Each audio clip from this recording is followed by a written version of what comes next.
Good morning. I'm Bobby Grant. Thanks for attending this version of our strategic marketing blueprint for our podcast. Something I'm very passionate about. I've been doing it for about 4 decades.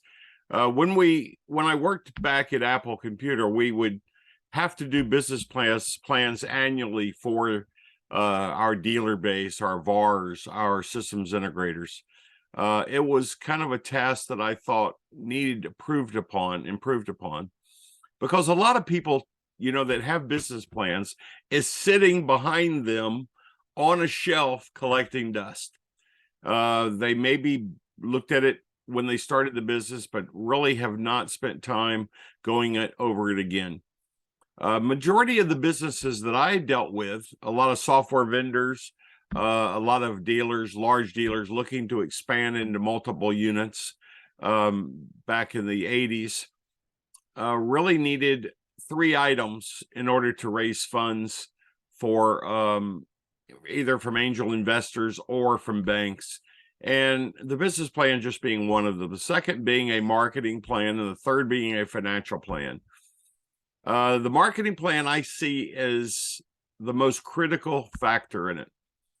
The marketing plan that I created and I have modified over the last 30 to 40 years, and I call it the strategic marketing blueprint.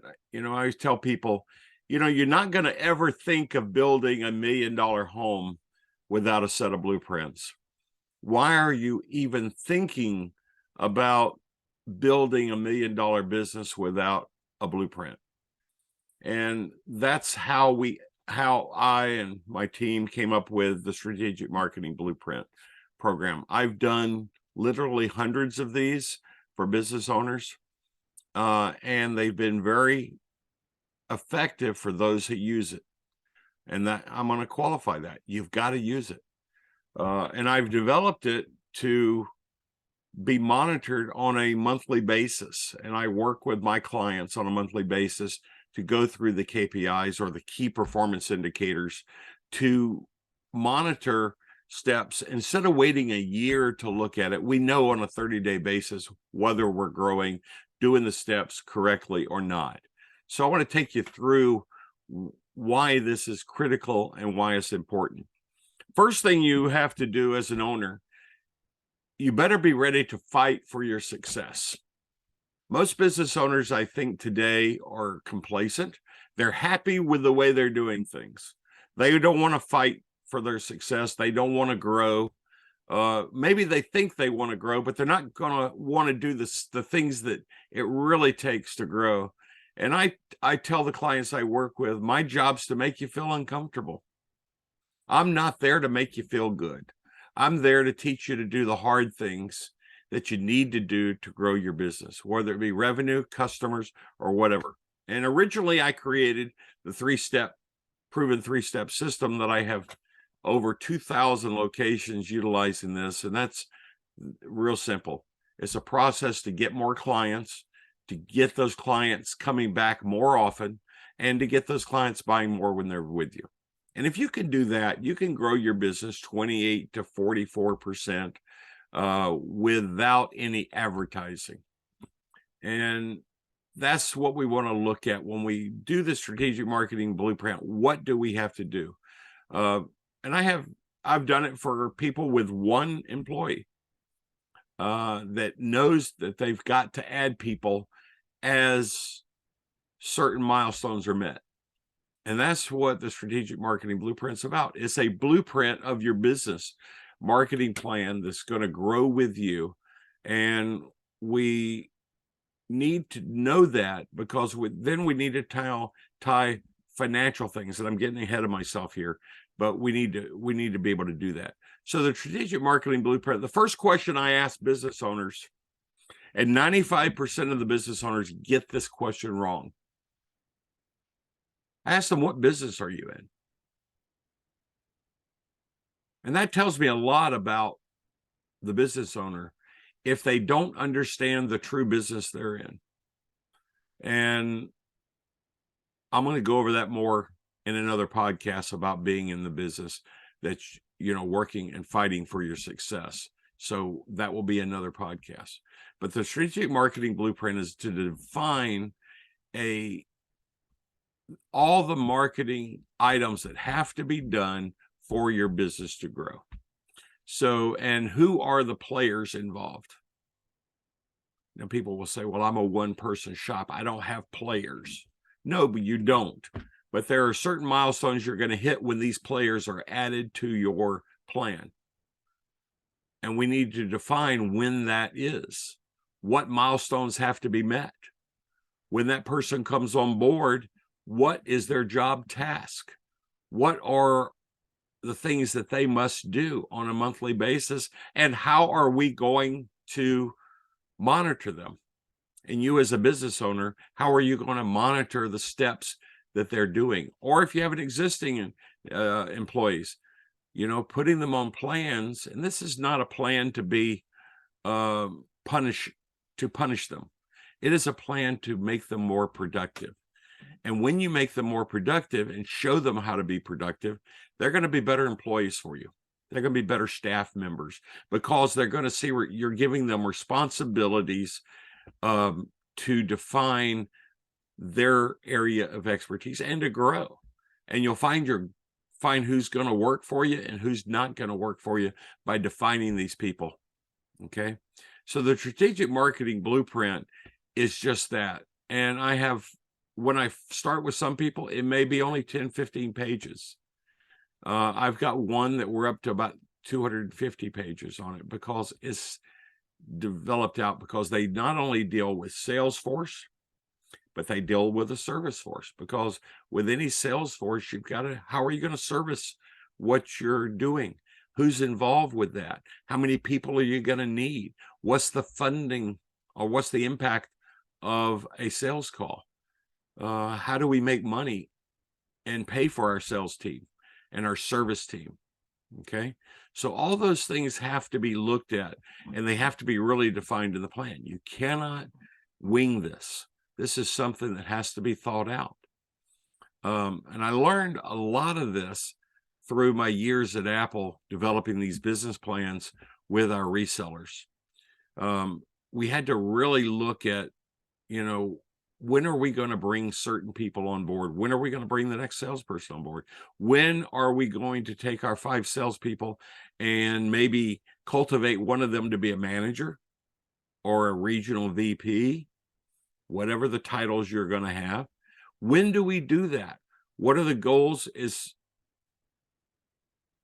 that we must hit in order to do that? Now, not all your salespeople will ever become managers, because I find that managers are not a dime a dozen. They're really the skill set that you need to cultivate that. But to find a good salesperson, you don't want to corrupt them by putting them into management, because then your sales drop unless they have both skills. And the marketing blueprint is going to show you how to identify those and that talent when you find them. And you're able to do that on a basis in a 30-day time period to find out if you're making the right decisions or not, and giving those people the responsibilities to manage that area of the company. Because you as a business owner, as you step back in the organization, and this is one of the hardest things to teach a business owner, is how to delegate. They're great at execute. They're great at doing the things that they know is good. But if you're going to grow a business, and I learned this at Apple because I remember when we did our first $1 million shipment month, and then I remember doing 5 billion in that same period. And, that growth was tremendous. So when you're growing your business, whether you're one person, you still have to define, 3 years down the road, 18 months down the road, 12 months, or 5 years down the road, where do you see your company? Let's build that out now so that we understand what we've got to do to get there to hit the numbers that you need. And the strategic marketing blueprint does just that. But you as an owner have to understand that you need to be committed to grow your business and fight for your success. Understand what business you're in and be able to make those hard decisions. You know, people say, well, I run a family-oriented business. You know, family's hard to deal with. They're not good to have in your business unless they have defined roles or they have money in your business to where you're partners, where they share that. So you need to run a business. Sure, you can have family morals within your business and all that, but you really need to understand that business is business. I'll give you a good example. I was dealing with a furniture chain, and they were always doing $7 to $10 million a month in sales. In this one location, it dropped to under $400,000 in sales in a period of 1 month. So what were they doing wrong? And I was at a furniture show near them, and they asked me to come into their business. And I looked at, I was there for just a few minutes, and I listened really well. I mean, as a consultant, that's what we do. We listen, we observe, and we fix problems. And that gets me on another thing. We're not coaches. We're not lifestyle coaches. We're there to fix your problems. And that's what business owners need. Excuse me. But I was there probably 4 minutes, and I figured out what the problem was. And, you know, I said to the gentleman who owned the store, I said, and I don't want to say his name, but I said, I know what your problem is. And I said, how long has the lady that's been answering your phone been answering your phone? She started about 8 months ago, about when the numbers started declining. And don't get me wrong, she's a very good person. And she knew the furniture business really, really well. But she was the wrong person to answer the phone. And she was the mother-in-law. Again, family issues. But was that family, are you willing to sacrifice that $1 million loss to have her answer the phones? And he wasn't. But we did put her in another position where she couldn't have that impact. And you say, well, how did she impact people from losing all that money? When she would answer the phone, she was like and I hate to say this, but a Paula Deen. And I love Paula Deen, but Paula Deen is a Southern lady and can talk. Well, this lady's the same way. And she was like, honey, you want that sofa? That's not what you really want. You need this. So she was talking people out of what they really were calling for, and they were calling somebody else.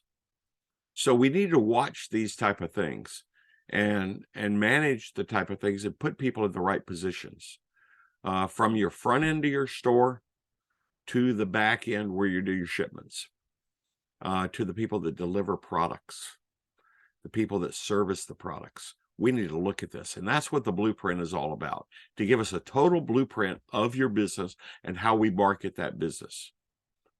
Now, understand, it's not advertising, okay? I didn't say advertising. Advertising and marketing are two different things. Sales and marketing are two different things. We also aren't branding, because branding versus marketing is a different thing. And if you want to know what that is, go to my LinkedIn profile, read my article on brand versus marketing. But we need to build a blueprint that's going to market you now, and it's going to define the growth processes that we're going to have to make along the way, and we're going to have to use key performance indicators, KPIs, to adjust the plan on a monthly basis. So give me a call. Let's discuss this, or talk to one of your advisors about having a strategic marketing blueprint done for your organization. It is probably the most cost-effective tool that you'll ever build for your company, because it's going to save you a lot of time, energy, headaches, big time. And it's going to also save you a lot of money along the way.